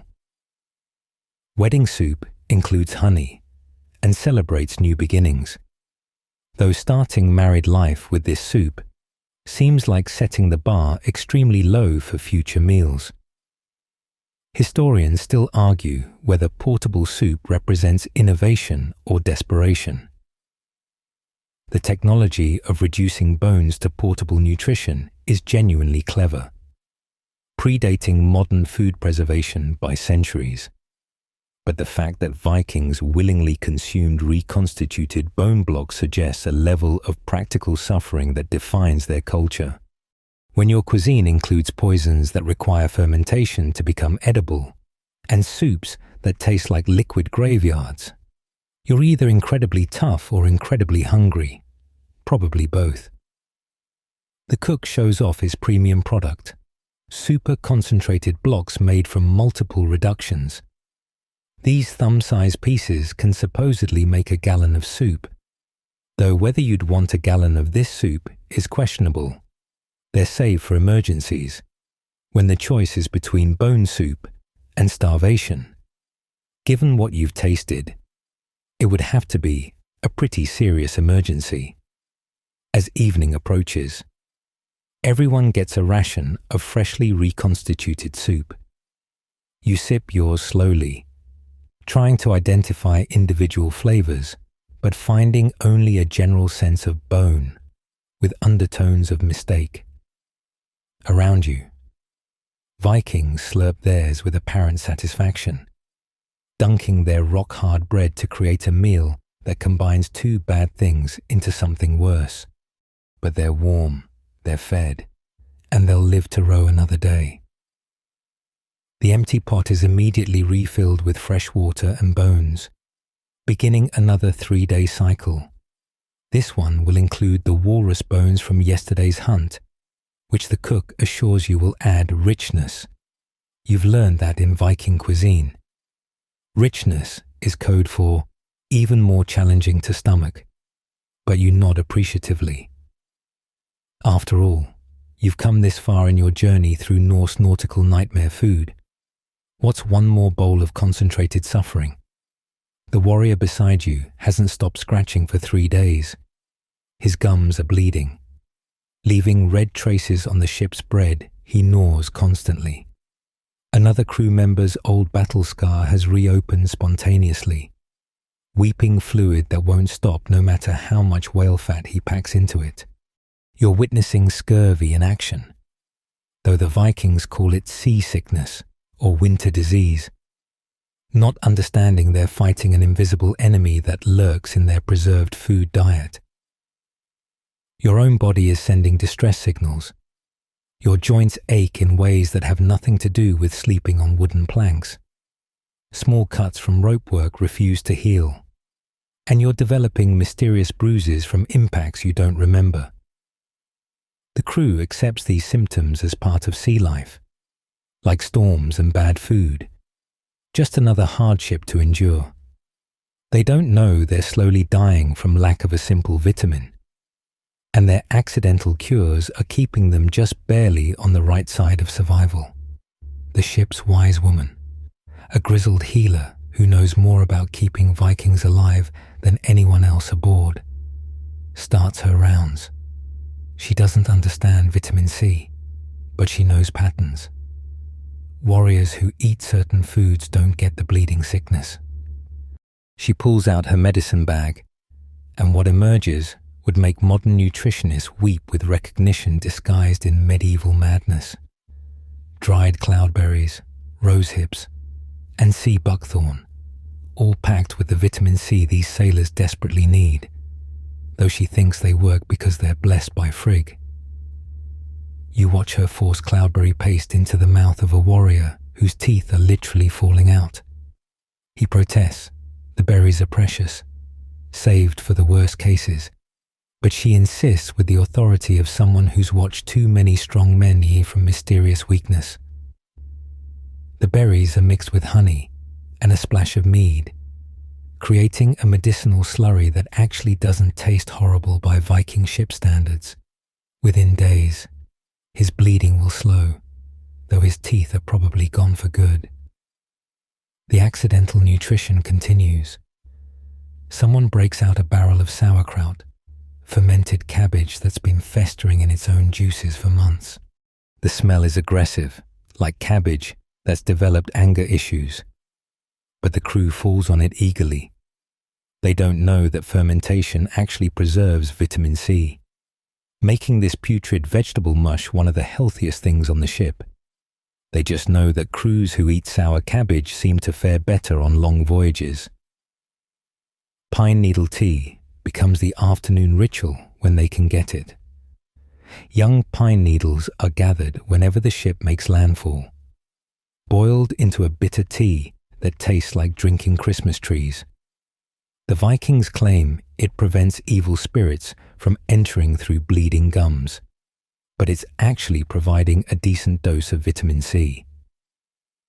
You sip the astringent brew and feel like you're drinking forest floor, but it's better than watching your teeth migrate.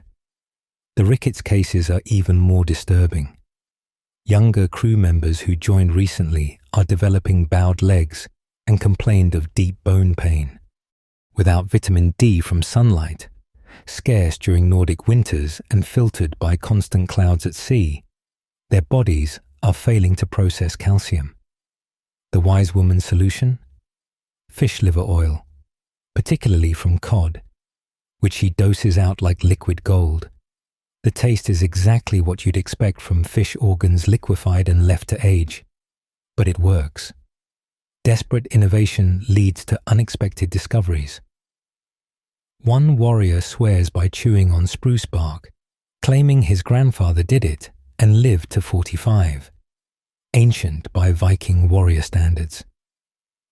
Another carefully cultivates scurvy grass in a pot, a bitter plant that grows near the shore and happens to be loaded with vitamin C. He doesn't know why it works, just that eating it keeps the bleeding sickness at bay. His shipmates mock him for tending his garden until they notice he's the only one without bloody gums. The social dynamics around illness are complex, so warriors hide their symptoms as long as possible. Weakness is shameful, even if it's from invisible nutritional deficiencies. They'd rather blame evil spirits, cursed winds, or angry gods than admit their bodies are failing. This leads to dramatic collapses when someone who's been hiding progressive scurvy finally can't stand. The crew's response mixes pragmatism with superstition. They'll dose him with berry paste while also checking if he's offended any deities. Accidental solutions abound.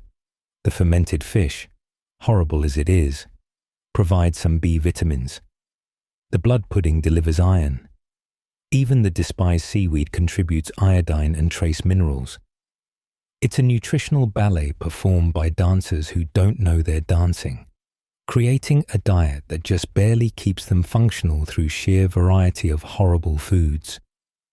No single food is nutritious enough, but combined, they create a patchwork of survival. Historians still argue whether Viking expansions succeeded despite nutritional deficiencies or because Vikings accidentally created solutions. Their burial practices for preserving food often enhance nutrition. Fermentation creates B vitamins. Air drying preserves some vitamins better than cooking.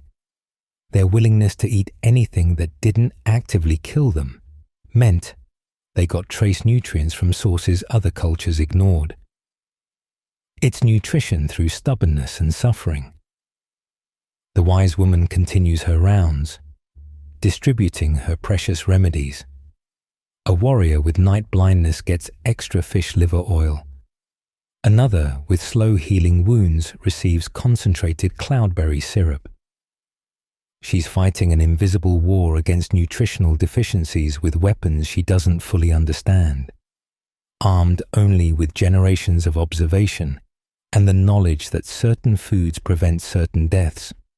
As your own symptoms gradually improve thanks to forced consumption of pine tea and fermented cabbage, you gain new respect for these accidental nutritionists. They've turned scurvy from a death sentence into a manageable condition through pure trial and error. Their solutions might involve eating things that taste like forest floor and smell like rotting vegetables, but they work. In a world where invisible deficiencies kill more sailors than storms. That's the difference between successful raids and ships full of corpses. The coastline of Francia emerges from morning mist like salvation itself, and you can smell the markets before you can see them. After weeks of hackle and horse meat, the aroma of actual spices, pepper, cinnamon, things that don't smell like decomposing sea life, makes the entire crew lean toward shore like plants seeking sun. This is what Vikings risk everything for, not just gold and glory, but salt that isn't mixed with fish guts and preservation methods that don't involve burying food until it surrenders. The trading post is a collision of worlds. Arab merchants in flowing robes eye the Viking traders with the wary respect reserved for valuable but dangerous customers. Byzantine traders display goods that seem impossibly exotic after weeks of ship rations. And there, glittering more precious than silver, are the spices that will transform Viking food preservation from barely survivable to almost edible. Your shipmates finger their hack silver and trade goods, calculating how much preserved fish horror they'll need to exchange for civilized seasonings. You watch the negotiations with fascination. A grizzled Viking warrior, who just yesterday was gnawing on walrus flipper like it was normal, now haggling over peppercorns with the delicacy of a sommelier selecting wine. He sniffs each sample, checking for quality, knowing that good pepper can make even fermented shark tolerable. The Arab merchant respects this attention to detail. Anyone who can taste subtle differences after a Viking diet clearly takes their spices seriously. Salt is the real prize, not the grey, fishy salt scraped from Norwegian shores, but pure white crystals from distant mines. The Vikings handle it like gold dust, because on the ship, it practically is. Good salt means meat that dries properly instead of rotting. It means fish that ferments into food instead of poison. It means the difference between arriving at your destination with edible supplies and arriving with barrels of expensive compost. The spice education is immediate and intense. A Byzantine trader demonstrates how cloves can prevent meat from spoiling as quickly, though at prices that make Vikings clutch their purses. Another shows how a tiny amount of cinnamon can mask the taste of meat that's turned questionable. Valuable knowledge when your diet consists entirely of questionable meat. Cardamom, nutmeg, ginger. Each has preservation properties beyond just flavor, though flavor alone would justify the cost after weeks of eating things that taste like low tide mixed with regret. Trading begins in earnest. Vikings offer furs, amber, walrus ivory, and slaves they've collected on their journey. But the real currency is information, which spices work best for their specific preservation needs. An Arab merchant explains how pepper's antimicrobial properties aren't just flavor, but actual preservation. A Greek trader demonstrates how certain herb combinations can extend the life of dried meat by weeks. It's a masterclass in food science, medieval style. You're assigned to help with purchases, and the choices are overwhelming after ship food monotony. Cumin for the blood puddings, because if you must eat congealed blood, it might as well taste like something. Coriander for the fish preservation. Mustard seeds that can be ground into paste to make whale blubber slightly less like eating sadness. Each spice is carefully wrapped in leather pouches, protected like the treasures they are. The Vikings also trade for preservation knowledge itself. They watch Arab merchants prepare a spice meat that can last months in desert heat. Surely it can survive a North Atlantic voyage. They learn about sugar's preservation properties, though honey is still cheaper and doesn't require trading away half your plunder. Salt curing techniques from the Mediterranean promise to revolutionize their fish preservation, assuming they can stop fermenting everything long enough to try them. Cultural exchange happens over shared meals. The Arab merchants offer properly spiced lamb, and watching Vikings experience actual seasoning after weeks of boat food is like watching children discover candy. Tears stream down weathered faces, partially from joy, partially because their palates have forgotten that food can do more than a salt. One warrior tastes curry for the first time and has what can only be described as a religious experience, immediately trying to trade his sword for a larger spice allocation. The preservation revolution is immediate. That evening, the ship's cook experiments with his new treasures: whale meat rubbed with pepper and salt, dried fish sprinkled with exotic herbs, even an attempt at spiced blood pudding that almost tastes intentional rather than accidental. The crew gathers around each new creation like they're witnessing miracles, which after weeks of traditional ship food, they basically are. Historians still argue whether the spice trade fundamentally changed Viking cuisine or just made it more bearable. Evidence suggests both. Preserved foods lasted longer and tasted better with proper spicing, enabling longer voyages and larger raids.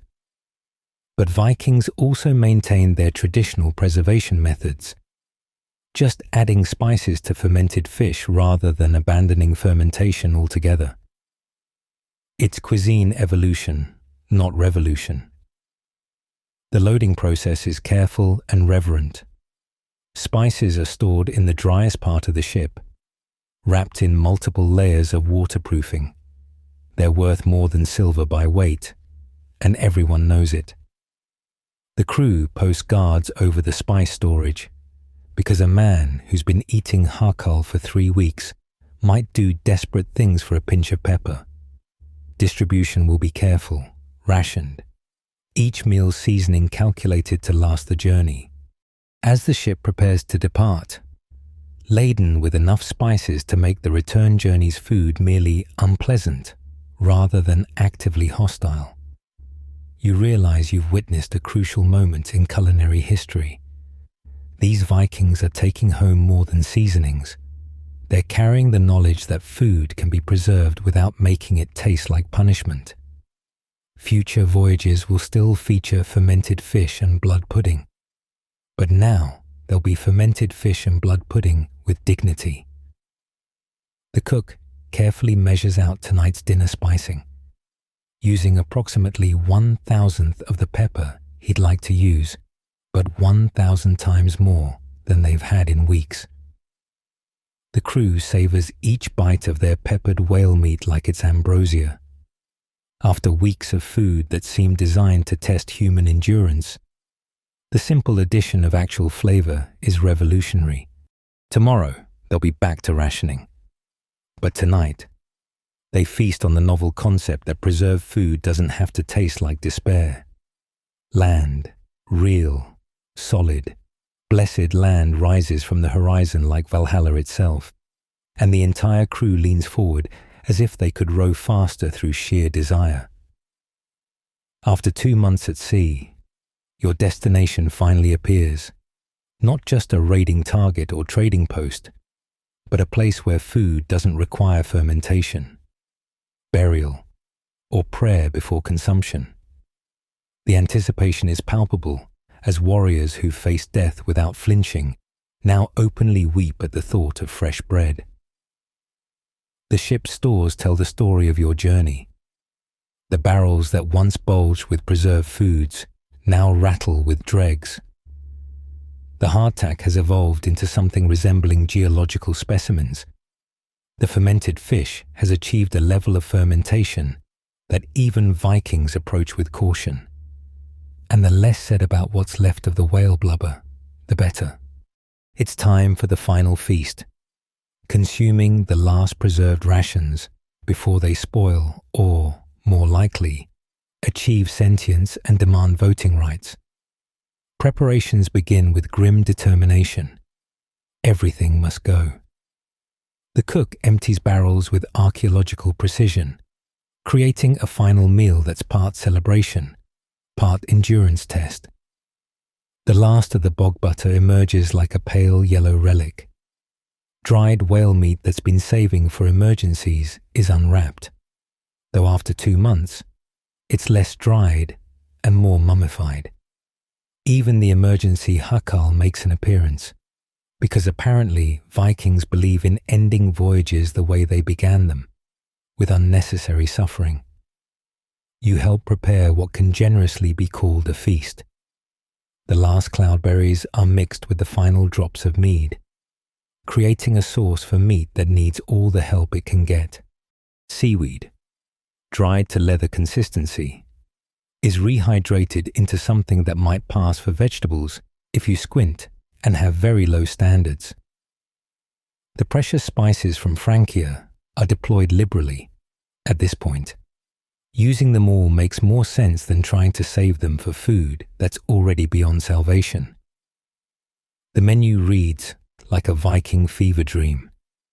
Blood pudding fried in the last of the whale oil, seasoned with pepper that can't quite mask 2 months of storage. Fermented fish wrapped in seaweed, creating texture combinations that shouldn't exist. Horse meat jerky so tough it requires communal gnawing. And the centerpiece, a stew made from the last bone soup blocks. Every remaining scrap of preserved meat, and enough salt to preserve a mammoth. It looks like something dredged from the bottom of the ocean and tastes worse. But it's hot, it's filling, and it's almost over. Strange traditions emerge for the last meal at sea. Warriors tell stories about the worst things they ate during the voyage, competing for whose digestive system suffered most.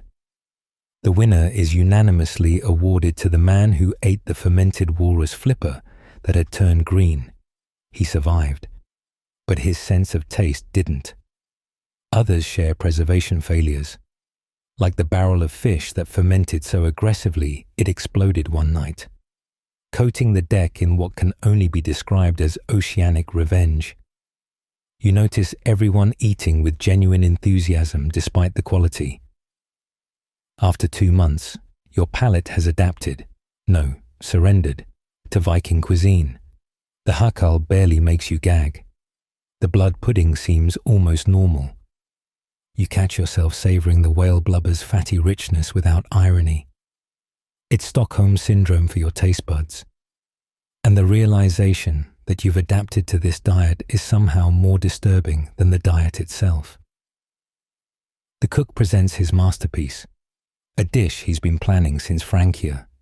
It's every remaining preserved food combined into what he calls Sea King's glory, but looks more like Sea King's garbage. Fermented fish, dried whale, horse meat, blood pudding, bog butter, and seaweed, all bound together with bone soup reduction and seasoned with every spice they traded for. It's ambitious, horrifying, and exactly what you'd expect from someone who spent 2 months making terrible ingredients worse. As the feast progresses, dreams of land food dominate conversation. Fresh bread is discussed in tones usually reserved for beautiful women or particularly good swords. The idea of vegetables that haven't been fermented, dried or buried brings actual tears. Someone mentions fresh milk, and the entire crew goes silent in reverent contemplation. After 2 months of preserved everything, the concept of food that hasn't been processed into submission seems impossibly luxurious. The psychological effect is profound. Warriors who've survived on stubbornness and fermented fish now face the reality that they did it. They cross the ocean on a diet that would horrify ravens. The preserved foods that seemed like curse have proven their worth. Everyone's alive, if not exactly healthy. The voyage succeeded, and soon they'll taste bread that doesn't require a hammer. Its triumph seasoned with relief and just a hint of collective trauma. Rituals emerge as land approaches. Some men throw their last pieces of hardtack overboard, offering them to the sea gods with thanks for survival and pleas to never eat them again. Others carefully save a piece of hakal, claiming they'll need it to remind themselves how good fresh food tastes. The cook performs final rites over his portable soup pot, though whether he's thanking it or exorcising it remains unclear. The shoreline details become visible. Trees that might have fruit, fields that might have grain, possibilities of food that exists without intensive preservation. The rowing pace increases, powered by visions of meals that don't fight back. You've survived 2 months of Viking Voyage rations, a diet that proves humans can adapt to anything if the alternative is starvation.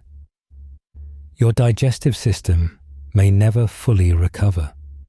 Your sense of taste has certainly been permanently altered, but you've earned your place among these iron-stomached seafarers. As the ship finally reaches shallow water and anchor drops, you take your last bite of voyage food, a piece of twice-fermented fish wrapped in bog butter-soaked seaweed, seasoned with precious pepper and existential relief. It tastes like victory, horrible, ammonia-scented, tough as leather victory, but victory nonetheless. Tomorrow you'll eat fresh food and probably cry. Tonight, you're a Viking who survived the ultimate test. 2 months of medieval maritime junk food. The sagas will sing of your battles and conquests, but they'll carefully omit what you ate to get there. The anchor settles into sand with a soft thud that reverberates through your bones. Your feet, so long accustomed to the ship's constant motion, feel strange on steady ground. Around you, hardened Vikings stumble like newborn colts, their sea legs betraying them on solid earth. But nobody cares about dignity now. You're all too busy staring at the impossible miracle of fresh food being prepared on the beach. Local villagers, either brave or resigned to their fate, have brought offerings. Fresh bread, actual bread that bends instead of breaks, that tears instead of shatters. The first bite is a religious experience. Your teeth, conditioned to fight for every morsel, meet no resistance. The taste is so purely grain, so absent of fish oil or fermentation, that your overwhelmed palate weeps with joy. You watch grown warriors cradle loaves like infants, some unable to speak through their tears. The simple vegetable stew bubbling over the beach fire might as well be ambrosia. Carrots that crunch, onions that haven't been pickled in despair, herbs that exist for flavor, not just to mask decay. Each spoonful washes away another memory of hakal, of whale blubber that wouldn't die, of bread that could build houses. Your stomach, so long abused, accepts these offerings with grateful confusion. As night falls and your belly fills with food that doesn't require courage to swallow, a strange nostalgia settles over the camp. Warriors pass around one last horn of mead, properly aged, not actively fermenting, and share stories that already transform hardship into adventure. The walrus flipper becomes larger, the storms fiercer, the Harkal even more impossible in the retelling. You realize you're witnessing the birth of sagas, where suffering becomes strength and terrible food becomes proof of unconquerable spirit. Sleep comes easily on solid ground, your body still swaying with phantom waves. In your dreams, you're back on the ship, but now the barrels overflow with fresh apples, the deck piled high with soft bread. Even your sleeping mind can't quite imagine Vikings without their preserved foods. In your dreams, they're still burying butter, but now it's in gardens of plenty rather than desperate bogs. Tomorrow brings new adventures, probably involving actual cuisine and definitely involving digestive recovery. But tonight, wrapped in furs on steady ground with a full belly of comprehensible food, you've earned your rest. You've sailed with Vikings, survived their junk food, and lived to tell the tale. Your taste buds may never fully forgive you, but your spirit has grown stronger. The waves whisper against the shore. A lullaby of journeys ended and journeys yet to come. Somewhere in the darkness, a warrior burps, a last aromatic memory of fermented fish, and laughter ripples through the camp. You've shared more than ships and storms with these people. You've shared the intimate madness of making the inedible edible, of turning preservation into perseverance. Close your eyes now. Let the solid earth hold you. Dream of bread soft as clouds and meat that remembers what animal it came from. You've earned these gentle dreams, purchased with weeks of culinary courage. Sleep well, brave soul. You've survived Viking voyage rations. Everything else life throws at you will seem easy now. The sea songs fade.